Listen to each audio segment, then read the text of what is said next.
जिंदगी की इब्तिदा के साथ ही 3 चीजों को तख्लीक किया गया। इंसान को मट्टी से, फरिश्तों को नूर से, और तीसरी मखलूक जिन्हें हम जिन्नात कहते हैं, आग से। जिन्नात ने हजारों साल तक दुनिया पर हुकूमत की। फिर जैसे ही इंसान को खुदा का नायब बनाकर जमीन पर भेजा गया, तो इनमें से एक गिरोह जिन्हें शयातीन कहते हैं, उन्होंने बगावत कर दी। शयातीन का मानना था कि आदम की औलाद कम अक्ल है, और उन्होंने इंसानों को बहकाना शुरू कर दिया। मगर उनमें से कुछ ऐसे भी थे जिन्होंने जिन्नात के खिलाफ इंसानों की मदद करने का अज़्म कर लिया, और ये बात इंसानों के हक में थी। मगर वक्त गुजरने के साथ साथ इंसान जिन्नात की असलियत को भूल गया। लेकिन अब वक्त आ गया है कि इंसानों को याद दिलाया जाए, जिन्नात अब भी वजूद रखते हैं।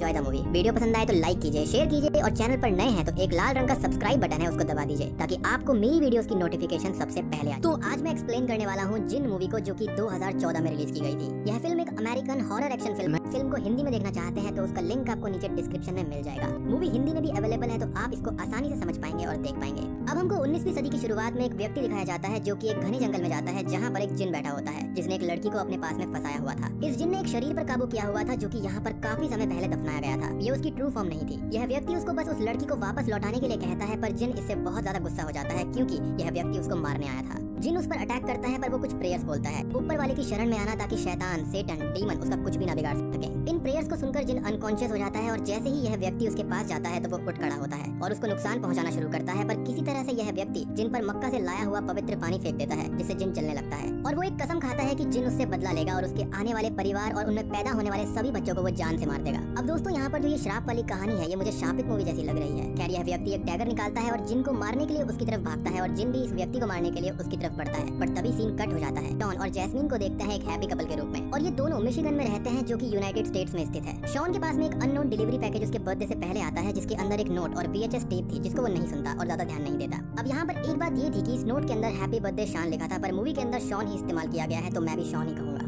जैस्मिन अपनी किचन के जस्ट सामने वाले घर की विंडो पर किसी को देखती है जो कि 2 दिन से ऐसे ही खड़ा हुआ था, जिसको वो एक गत्ते का स्केच समझती है क्योंकि वो हिल नहीं रहा था। शॉन उसको शांत करता है और वो ये कहता है कि अब वो एक बेबी के लिए रेडी है, पर जैस्मिन उसको ये बताती है कि उसको बच्चा नहीं हो सकता। वो ये बात काफी टाइम से जानती थी, जिसके कारण से ही उसने शॉन को बेबी के लिए रोक रखा था। वो शॉन को खोना नहीं चाहती थी, इसलिए उसने ये बात छुपाई थी, जिसके चलते शॉन बहुत ही ज्यादा अपसेट हो जाता है और घर से बाहर चला जाता है। वो अपने ऑफिस में जाकर इस VHS टेप को देखता है, तो उसमें उसके पिता के द्वारा रिकॉर्ड की गई एक वीडियो हम सभी को दिखाई जाती है, जिसमें उसने जिन्स के बारे में और उनसे दूर रहने के बारे में बता रखा था। यानी कि यहाँ पर शॉन के रियल पेरेंट्स को भी जिन्स नहीं मारा था। अब इस मोमेंट पर उसको आइडिया हो जाता है कि हाँ, जिन्स होते हैं। वो अपनी कार में बैठकर जैस्मिन को कॉल करने की कोशिश करता है, पर तभी कोई उसके पीछे आता है और उसके कान में कुछ बोलता है। कार के शीशे पर कोई हाथ भी मारता है, जिससे वो बुरी तरह से घबरा जाता है और सीधा अपने घर वापस जाता है। घर में वापस आकर उसको सारा सामान उथल पुथल दिखता है और जैस्मिन कहीं भी दिखाई नहीं देती, जिससे वो बहुत ही ज्यादा डर जाता है और वो पुलिस को फोन कर देता है। पर पुलिस के आने के जस्ट बाद जैस्मिन भी घर आ जाती है, ये कहकर कि वो बस बाहर घूमने गई थी अपने माइंड को फ्रेश करने के लिए। लेटर दैट नाइट वो इंटीमेट होते हैं और एक दूसरे के लिए प्यार को कन्फेस करते हैं। अब जब उसी रात शॉन बाहर पानी पीने के लिए बाहर आता है, तो वो ये देखता है कि फिर से घर का सामान बिखरा हुआ है, और जब जैस्मिन बाहर आती है तो उसी घर के सामने वो आकृति हिलने लगती है, जिससे ये बात साफ हो जाती है कि जिन्स ने उन पर नजर बनाए रखी थी। अचानक से ही घर की लाइट्स ब्लास्ट होती हैं और डर के ये दोनों चर्च में चले जाते हैं, क्योंकि उसको किसी अनजान व्यक्ति का फोन आया था जिसने उसको चर्च में आने के लिए बोला था। वहाँ पर उन दोनों को गैब्रियल और फादर वेस्टहॉफ मिलते हैं, जो कि उनको जिन्स के बारे में विस्तार से बताते हैं। यह फोन कॉल गैब्रियल की तरफ से ही आया था। उनका ये कहना था कि जिन्स इस धरती पर सबसे पहले आए थे और सब उनको भूल गए हैं, और कुछ इंसानों ने उनके खिलाफ जंग छेड़ दी थी, जिसके कारण से वो इंसानों से बदला लेना चाहते हैं। शॉन और जैस्मिन इन बातों पर यकीन नहीं करते, लेकिन फादर वेस्टहॉफ उसको उसके एडॉप्टिव पेरेंट्स से बात करने को कहते हैं और उसको एक डैगर देते हैं ताकि वो खुद की हिफाजत कर सके। उनका ये कहना था कि वो जिन्स से ज्यादा ताकतवर है और उसको बिल्कुल भी डरना नहीं है, लेकिन स्टिल वो उन पर विश्वास नहीं करता। अपने एडॉप्टिव पेरेंट्स के वहाँ पर जाकर उसको इस बात का पता चलता है कि वो वेस्टहॉफ को जानते हैं, और ये जिन वाली बात बिल्कुल सच है। अब जैस्मिन और शॉन इस बारे में बात कर ही रहे थे कि तभी एक जिन आता है और जैस्मिन को उठाकर ले जाता है घने जंगल में, जहाँ पर शॉन उसका पीछा करता है।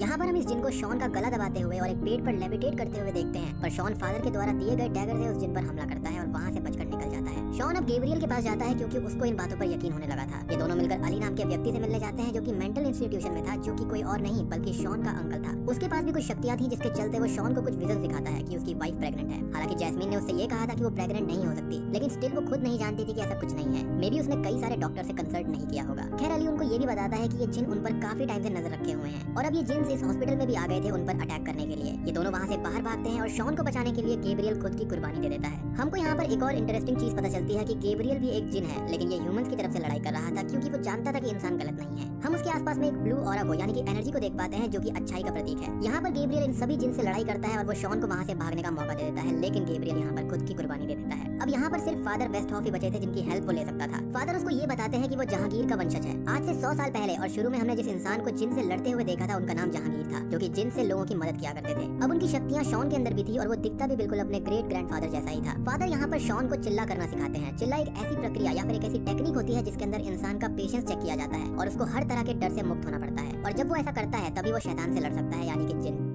खैर शॉन एक पुरानी फैक्ट्री में जाता है और इबादत करता है, जिससे जिन वहाँ पर आता है और उसका चिल्ला तोड़ने की कोशिश करता है, पर शॉन जिन की एक नहीं सुनता। वो उसी घने जंगल में बने हुए घर के अंदर जाता है जहाँ पर जहांगीर गए थे। अब वो जिन शॉन को ऑफर देता है कि वो उसके साथ काम करे तो वो उसको ऐसी 1000 जैस्मिन दिलवा देगा और सारी की सारी दुनिया उसके कदमों में होगी। पर शॉन सिर्फ एक ही जैस्मिन से प्यार करता था, जिसके चलते उनकी फाइट होती है, पर शॉन यहाँ पर हार जाता है एंड ही बिकम्स अनकॉन्शियस। अब हम ये देखते हैं कि फादर वेस्टहॉफ भी एक तलवार लेकर खड़ा हुआ है इन जिन से लड़ने के लिए। खैर शॉन अब होश में आता है और किसी तरह से इस जिन को अपने घर में ले जाता है जहाँ पर अली आ गया था। अली और शॉन के सामने ये जिन अपना असली रूप दिखाता है जो कि पूरा आग में तप रहा था। वो उसको मारने की भी कोशिश करते हैं, लेकिन अली इस बीच में बुरी तरह से घायल हो जाता है। अब फिर से जिन और शॉन अनकॉन्शियस दुनिया में जाते हैं, और ये दुनिया अनकॉन्शियस इसलिए है क्योंकि जिन का एक कॉन्सेप्ट है कि जिन्स जो होते हैं वो अनकॉन्शियस दुनिया के क्रीचर्स होते हैं, और जो इंसान अंदर मन से शांत और डर से मुक्त है वो इनको हरा सकता है। फाइनली शॉन इस जिन का गला पकड़ लेता है और उसको हरा देता है, एज इफ कि उसके अंदर अपने दादाजी की आत्मा आ गई हो। ये ऐसा था कि जिन की फिजिकल बॉडी और शॉन की फिजिकल बॉडी इस दुनिया में थी, लेकिन जिन्स की दुनिया में इन दोनों की आत्मा थी। खैर अब शॉन इस जिन को लेकर सीधा खिड़की से नीचे बाहर पानी में कूद जाता है, जिसके अंदर मक्का का पवित्र पानी गिर जाता है। जिन का शरीर वहीं स्मोक की तरह हवा में उड़ जाता है और शॉन को डूबने से गैब्रियल बचाता है। जी हाँ, गैब्रियल मरा नहीं था बल्कि वो बच गया था।